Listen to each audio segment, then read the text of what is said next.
We all understand that unemployment is the evidence that the government deficit is too small. In other words, the government has not spent enough to cover the need to pay taxes and the desire to save.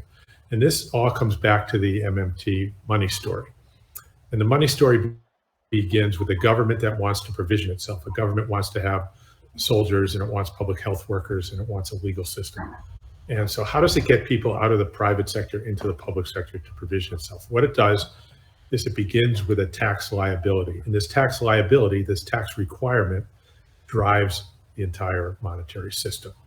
Because what the tax requirement does is causes people to look for paid work, work that's paid in the currency that's needed to pay the tax. So in the case of Argentina, you have peso denominated tax liabilities. You have to pay taxes in pesos. And let's just think about a property tax for this example to keep it understandable and not complicated, to keep it simple. So let's assume there's a tax on everybody's house in pesos. And that's the tax liability. Now everybody needs pesos to not lose their house. And the peso is the tax credit, the thing that if you get pesos, you can then pay your tax and keep your house. And so it creates a population looking for work that's pays in pesos. Now, people looking for paid work are called unemployed.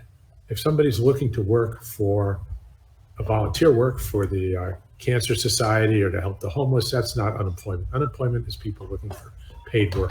So the purpose of taxation is to create people looking for paid work for the further purpose of the government being able to hire them. So first there's a tax liability that creates unemployment. People looking to sell their time, they sell their goods and services in order to get pesos. Now the government can hire people to serve in the army, to serve in public health, to serve in public education, to serve in the legal system. It hires the people and then it pays them in pesos. Okay, and then the people have the pesos to then pay the tax, and that cycle is over. So the government levies a tax, it imposes a tax liability, it creates unemployed people, it hires some of them, but not all of them in the case of Argentina. And the rest are just left out there, with no means to be able to get the funds to pay the tax. At the macro level, it's just not possible because Argentina hasn't spent enough to cover the need to save and the need to pay taxes. And so people are continuously looking to work for pesos that aren't there. All right. And so first we have to understand the unemployment is created by the government. So how do we get these people back into the private sector? Well, we'd have to make a fiscal adjustment. We either have to hire them, increase public spending, have more public services, or lower taxes to have more aggregate demand, more money in the economy, so that the private sector can hire them to do produce private sector output. There's one major problem with this. The private sector doesn't like to hire people who have been unemployed. It likes to hire people already working. It's a big restriction in the economy to private sector growth because we have all these unemployed. We have a private sector that would like to hire people if only they were working, because it's too much risk to hire people who haven't been working. They don't know if they're coming clean every day. They don't know if they get into fights. They don't know if they're on drugs. They don't want to take a chance. It's expensive to hire people. To find out, they have to let them go.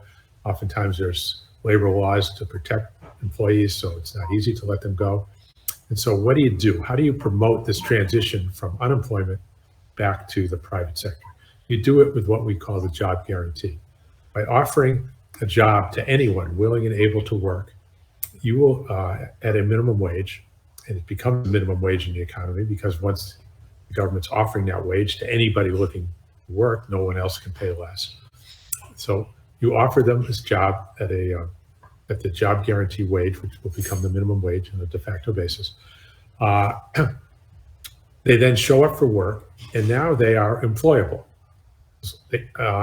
And Argentina has the perfect example, the perfect history to show that this actually works.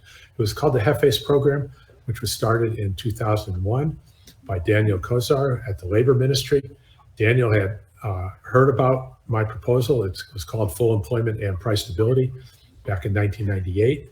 He went to the University of Missouri, Kansas City, studied it, and he was ready. In 2001, when the peso Fixed exchange rate blew up with, I believe, 32 dead in the street of Buenos Aires, unfortunately. Daniel was there. The program was implemented. They offered a minimum wage job. It paid, I don't know, maybe only 100 peso a month. It actually didn't matter. These people wanted work anyway, just to participate in the society. And it was offered to any head of household. It was more limited than I would have done it, but he, to his credit, got it through. And the population then was maybe 32 or 3 million. Over the next couple of years, they had 2 million people enter this program. And out of those, and these people were people who had never worked in the private sector. And a lot of them were considered disadvantaged, Indians perhaps, and people who just nobody ever thought would ever participate in the economy. 2 million of them entered the program, and over 1 million transitioned into the private sector over the next 2 or 3 years. Okay, it was an enormous success. It fostered the highest growth I think that Argentina's seen.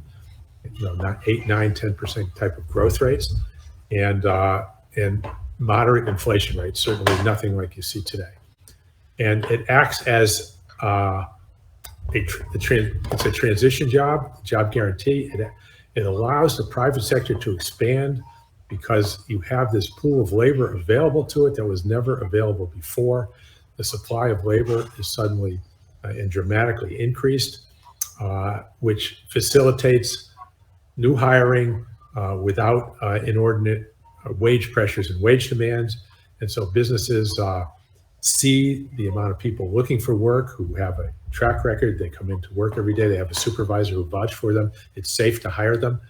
And so it promotes full employment because you've got everybody working. You've offered a job to anyone who wants to work. It's at a fixed wage. And so the private sector knows they can hire at a spread over that, which promotes price stability because it becomes embedded in the cost structure of businesses, and most businesses price based on their costs. Okay, and so that's a quick introduction to the